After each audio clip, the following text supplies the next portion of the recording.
"Stay with me, young man," Anna said quietly. "We can help her. I'm sure we can." Later that morning, Sarah went to the front of the courtroom. Her face was very white, and her eyes were red with crying. Her lawyer, Mr. Cheng, began to ask her questions. "Now, Miss Harland, why did you come to this country?" he asked quietly, and smiled at her. "Because I like going to different countries. I want to meet new people." "And why were you with this young man?" "Because—" Sarah stopped and looked down at her feet. Nobody could see her face. She began again, very quietly, but nobody could hear her. "I'm sorry, we can't hear you. Can you say that again, please?" Sarah looked up. She looked quickly at her mother, and then at Hassan. "Because I love him." Anna felt old and tired. She looked at the tall young man with the beautiful dark eyes. It was his heroin, she thought. I'm sure it was. He buys and sells heroin, and he put it in my daughter's bag. And now she says she loves him. Stephen sat next to her. He did not move, and he watched Sarah all the time. But she did not look at him. Mr. Cheng waited a minute, and then he questioned Sarah again.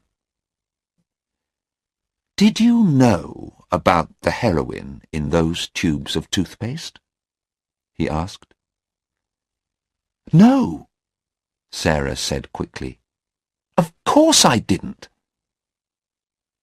"And what about Hassan? Did he know about the heroin?" "Please think about your answer." "No, I'm sure he didn't know. It wasn't our heroin." Sarah's blue eyes were angry. "We didn't put the heroin in the toothpaste tubes. We're innocent." "Thank you, Miss Harland," Mr. Cheng said quietly, and sat down.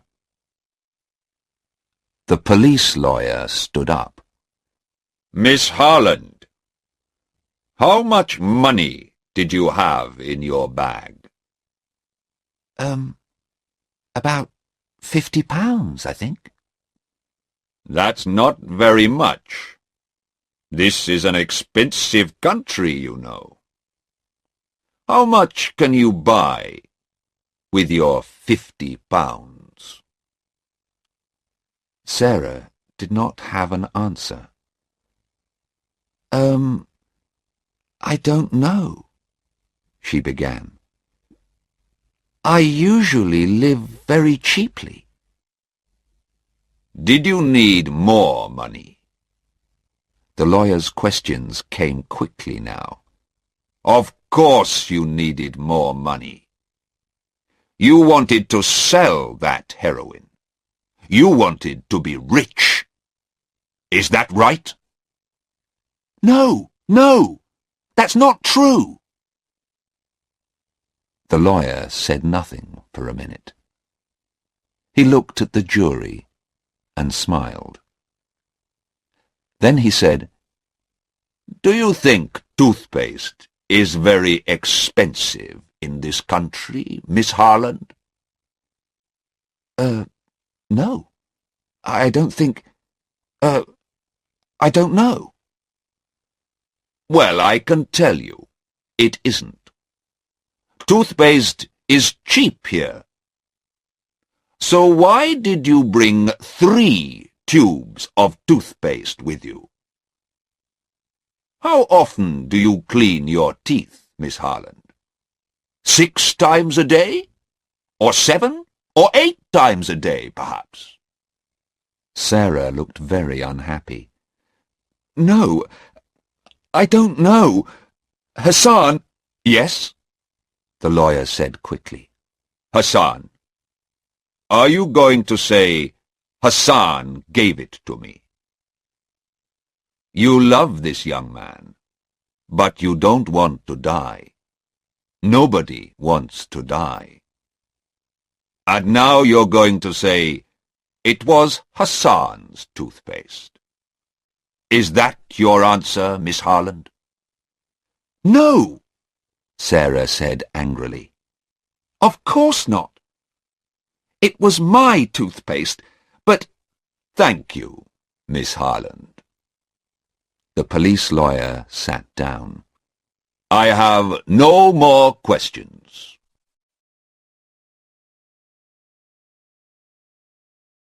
Chapter 4. At 1 o'clock, the judge left the court for an hour. Anna Harland talked to Sarah for 10 minutes. Sarah cried at first. I don't like that police lawyer, she said. Those questions were very difficult.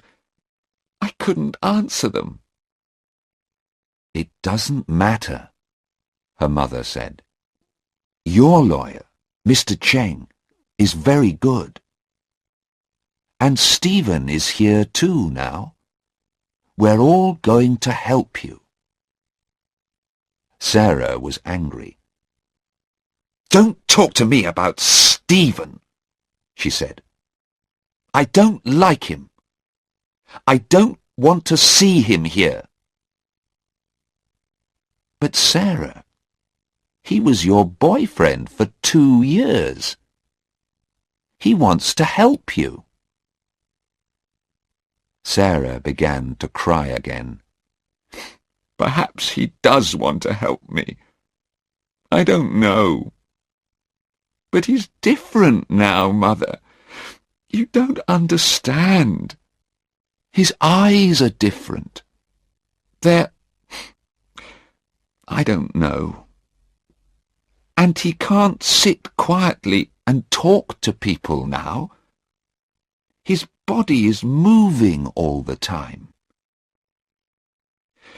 He came to see me in our hotel the night before we came to this country, and I didn't like him, Mother.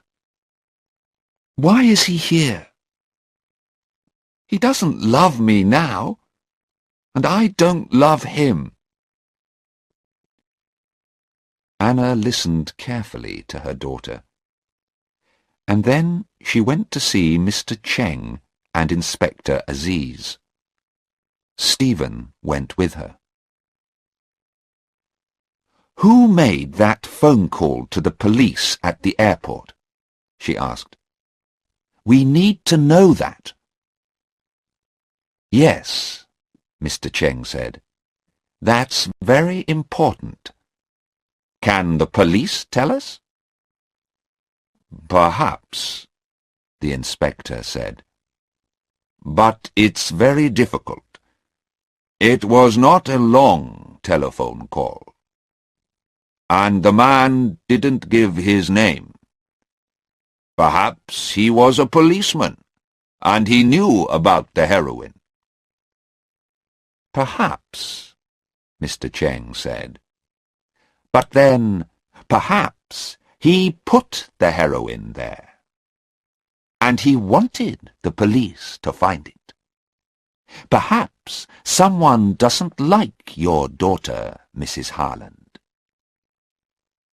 I don't know, Anna said slowly. But perhaps— But then the judge came back into the courtroom, and everybody stopped talking.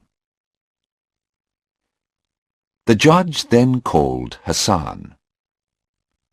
Hassan stood up and went to the front of the courtroom. He's a rich boy, Anna thought.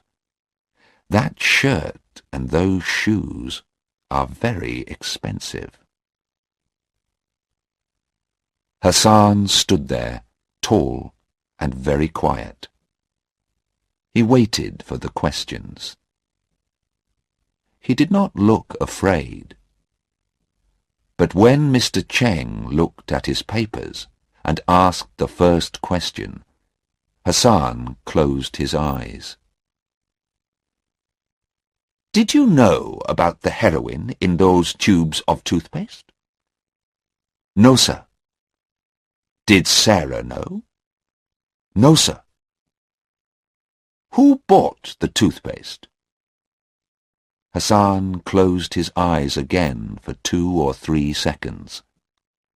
Then he answered, "I did, sir." "You did? You're sure of that?" "Yes, sir. I'm sure. I clean my teeth a lot, you see." Hassan smiled for a moment. Well, he does have very white teeth, Anna thought. "Sarah," Hassan began. Then he stopped. "Yes." Again Hassan closed his eyes and waited for a second. Then he looked at the jury and said very loudly, "Sarah did not buy the toothpaste. I bought it. I bought all 3 tubes of toothpaste. It was my toothpaste." Anna sat up in her chair and looked carefully at Hassan. "That's interesting," she thought. "Perhaps he does love Sarah." "I see," Mr. Cheng said. "And when did you first meet Sarah Harland?" "About 2 months ago. I was in Australia. We were in the same hotel.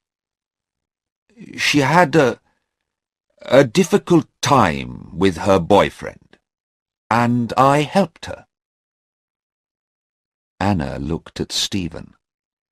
He was very angry, and he hit the chair in front of him with his hand. "I see," Mr. Cheng said again.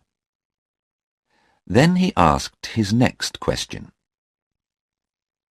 "Do you usually carry a lot of money? How much money did you have at the airport?" "About £80, I think." "That's okay. When I need more money, I get some work for a week or 2. We don't need much money." "And do you sometimes take heroin?" "No, sir. Never." "Thank you. Stay there, please." Mr. Cheng sat down, and the police lawyer stood up. He smiled at Hassan, but it was not a nice smile. "Now, Hassan, you bought the toothpaste, but it was in Miss Harland's bag. Why? Why did she carry it for you? Or do you always ask your women to carry things for you?" He smiled. Hassan said nothing. The lawyer began again. "You had £80, you say. But £80,000 is better than £80, I think. What do you think?" "Of course it is," But I don't sell heroin. It's wrong to sell heroin. The lawyer moved his papers on the table. He looked at the jury. So, you are a very good young man with very clean teeth, but no money. You met a young English girl. She was unhappy with her boyfriend, so you helped her and took her away with you. Is that right? Oh dear. It's not a very good story, you know.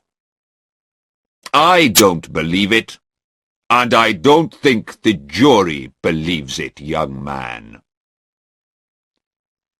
He stopped for a minute. Then he looked at Hassan and said loudly, You don't love Sarah Harland, and she doesn't love you. You went with her because she could help you, and she went with you because she wanted the money. She carried the heroin for you to sell. That's right, isn't it? You put the heroin in the toothpaste tubes, and she knew about it. Is that the true story, young man? I think it is. No, Hassan began angrily. But the lawyer did not listen. He sat down. I have no more questions, he said to the judge. Chapter 5. The judge looked at his papers and then at the jury. It is now 4 o'clock in the afternoon, he said. We can begin again in the morning. Please be here at 10 o'clock. The judge stood up and left the courtroom. The jury left too, and the police took Sarah and Hassan back to the prison. Anna looked at Stephen. "Well, young man," she said, "what can we do now? We have 16 hours before tomorrow morning." "I don't know," Stephen said. He looked at her for a minute. Then he looked away, over her head, at the front of the court. "I'm sure Hassan knew about the heroin," he said. "He put it in her bag. I'm sure he did. Sarah is innocent, but he isn't." Mr. Cheng came and stood with them. "She's innocent," Stephen said again, "but Hassan's going to die." Mr. Cheng looked at Stephen carefully. "Perhaps," he said slowly. "But did you listen to Hassan in court? He said, 'Sarah did not buy the toothpaste. It was my toothpaste.' Now, why did he say that? It was not an easy thing to say, you know. What is the jury going to think about it?" "It doesn't matter," Stephen said angrily. "Because it wasn't toothpaste, and he didn't buy it in a shop. He made those tubes because he wanted to sell the heroin. And he's going to die. That's the law in this country." Anna looked at Stephen and said nothing. "He's very angry," she thought. "His face is red, and he's talking very quickly. Does he want to kill Hassan? And what's the matter with his eyes? Mr. Cheng watched Stephen too. But who made that telephone call? It's important, and I want to know, he said. I'm going to ask the police now. Would you like to come with me, Mrs. Harland? Yes, of course, Anna said. Stephen, are you coming? Yes. No, Stephen said. I'm going to meet a man. I think he can help us. All right, Anna said. But when can I meet you? I need to talk to you about Hassan. Can I come to your hotel tonight? No, not tonight, Stephen said quickly. His face was now white, and he looked tired and ill. His hands and body moved all the time. Come to my hotel tomorrow morning. Bye. He walked quickly out of the courtroom. Anna and Mr. Cheng watched him. Inspector Aziz was near the door, and he watched Stephen too. Chapter 6. Anna and Mr. Cheng talked to the police, but the police could tell them nothing more about the telephone call to the airport. Inspector Aziz telephoned 2 or 3 people, and then he talked to Anna again. When Anna left Inspector Aziz, she was much happier. Then she went to the prison to see Sarah. The man took her to Sarah's room. Anna and Sarah sat at the table, and the man stood and watched. It was a bad day, Mother. I'm sorry, Sarah said slowly. Her eyes were not red now, but she looked very tired. Her hands were near her mother's on the table. It wasn't a very good day, that's true, Anna said. But you have a very good lawyer, you know. The jury likes him. But it doesn't help, Sarah said. There was heroin in the toothpaste tubes, and the tubes were in my bag. What can Mr. Cheng do? The heroin was in my bag, Mother. The jury knows that. Anna looked at her daughter carefully. Perhaps Hassan put it there, Sarah, she said. You like him, I know, and he looks nice, but... Mother, I love him. I said that in court. You heard me. And Hassan loves me too. And he does not buy or sell heroin. Sarah stopped talking and put her hands on her stomach. What's the matter? Anna asked. She looked at the man. Quickly! She's ill! Get a doctor! The man ran from the room, and Anna put her arms round her daughter. She waited, and then Sarah sat up. It's all right, Mother, she said. Her face was very white, but she looked a little better. It happens sometimes. I often feel ill, and I don't like to eat much. But it's not very bad. I think I'm going to stay alive because of it." She gave her mother a smile. "What? What are you saying? What are you talking about?" Anna cried. "My baby." Sarah's face looked different now, half smiling, half afraid. "Mother, don't be angry, please.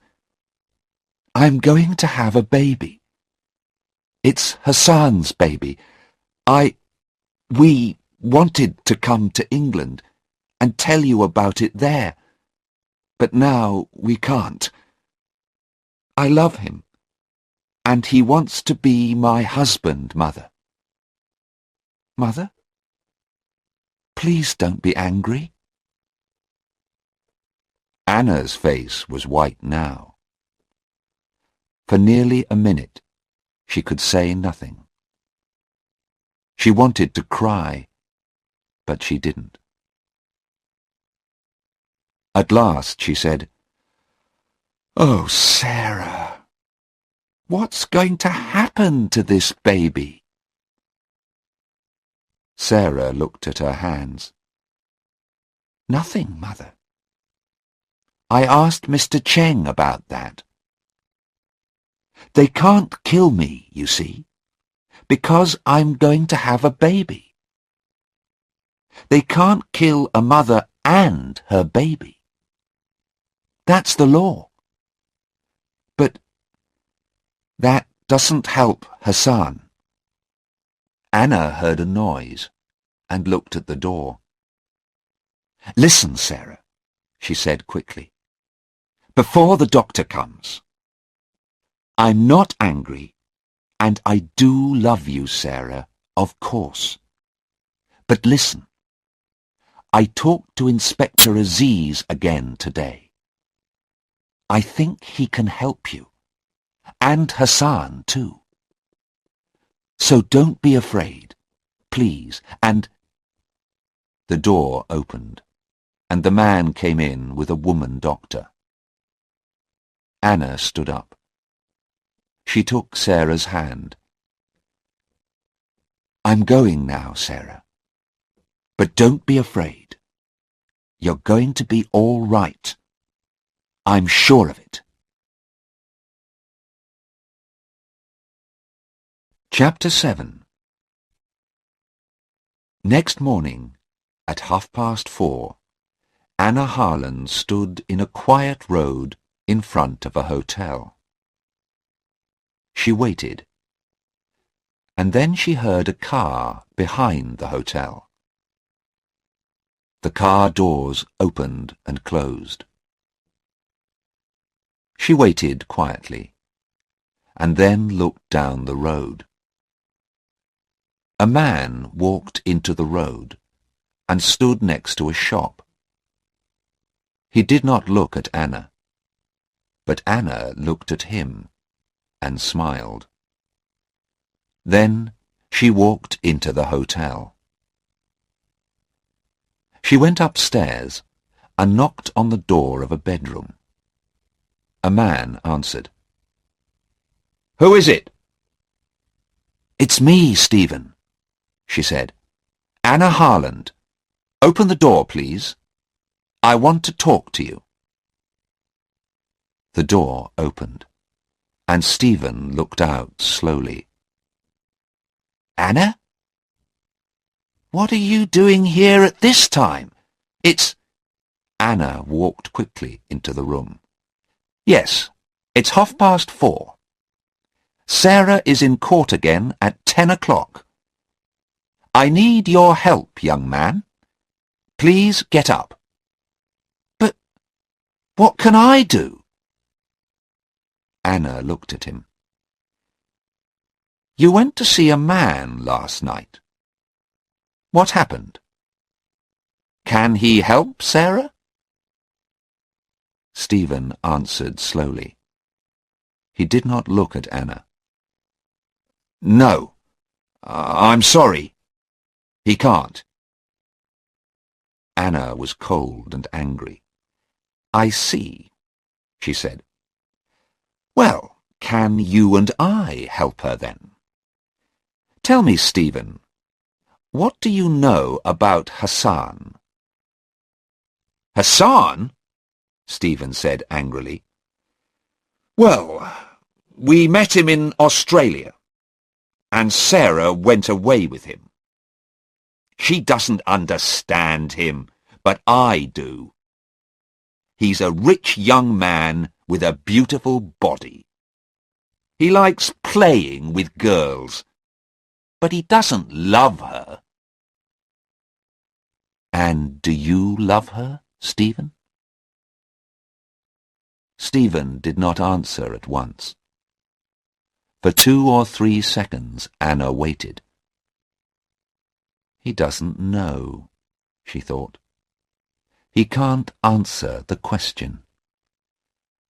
Yes, Mrs. Harland. Of course I love her. But he's not looking at me, Anna thought. He's looking out of the window. He's not thinking about Sarah. "Stephen," Anna asked quietly, "did you go to see Sarah and Hassan in Australia the night before they came to this country?" Stephen looked up at her. Yes. I went to their hotel," he said. "I asked Sarah to leave Hassan and come back to me. But how did you know that?" "Sarah told me, of course." Was Hassan there?" No, he—" Stephen stopped. Then he said, "Why do you ask?" Anna opened her handbag. "Look at this," she said. "What is it? Do you know?" He looked at it, and then at Anna. "A tube of toothpaste. Why?" "That's right. A policeman gave it to me, and he took it from a man. You met that man last night, Stephen. You gave him 10 tubes of toothpaste. What was in those tubes of toothpaste, Stephen?" Stephen said nothing. He looked at the toothpaste and stood up. But Anna was between him and the door. She gave the toothpaste to him. "Would you like to clean your teeth, Stephen?" He began to move to the door, but Anna took his arm. "You don't love Sarah, do you, Stephen? You hate her because she left you. You put 3 of these tubes in Sarah's bag, and then you phoned the police. You told them about the tubes in my daughter's bag. You want Sarah to die." "No," Stephen said. "No, no, not Sarah. Hassan. I put them in Hassan's bag, not Sarah's. I wanted Hassan to die." He opened the door quickly, and then stopped. A man stood there. Inspector Aziz. He put his hand on Stephen's arm. "It's an old story, young man," he said. "It happens every day. My first girlfriend left me for a new man. I was very angry too. I hated him.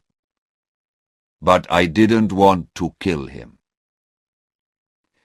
Come on, let's go.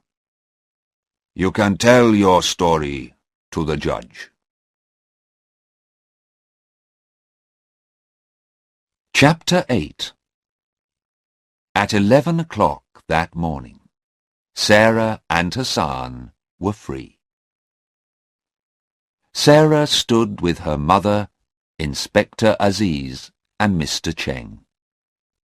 She smiled happily. Mother, you're wonderful. Now I can be happy.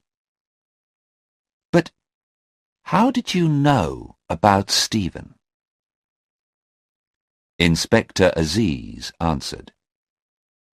Young woman, he said, remember, your mother is a doctor. She knew Stephen was ill because of his eyes and his body. His eyes are very big and dark, and his body is always moving. Well, yes, Anna said. But you helped me, Sarah. You said he was different, remember? And I looked at him carefully and began to think. Heroin does that to people. He did a very bad thing, Sarah said slowly. But I feel sorry for him now. When is he going to court, Inspector? I don't know, the inspector said. In 2 weeks, perhaps. But don't think about him. Would you like to see our beautiful country, Mrs. Harland? Where would you like to go? Anna smiled at him. Thank you, but I can't stay. Tomorrow I'm going back to England to talk to Stephen's mother and father. Inspector Aziz looked at her and said nothing for a minute. Then he said quietly, Yes, I feel very sorry for them. It kills a lot of young people, this heroin. Yes, but it isn't going to kill my daughter. She isn't going to die now. Anna took Sarah's hand. So thank you again, Inspector Aziz and Mr. Cheng. And goodbye. Now I'm going to have a long, cold drink in a quiet garden with my daughter and her new young man. I want to know a lot more about him. Hassan stood with his mother and father near the door of the court. Anna Harland put her hand on her daughter's arm and smiled at them.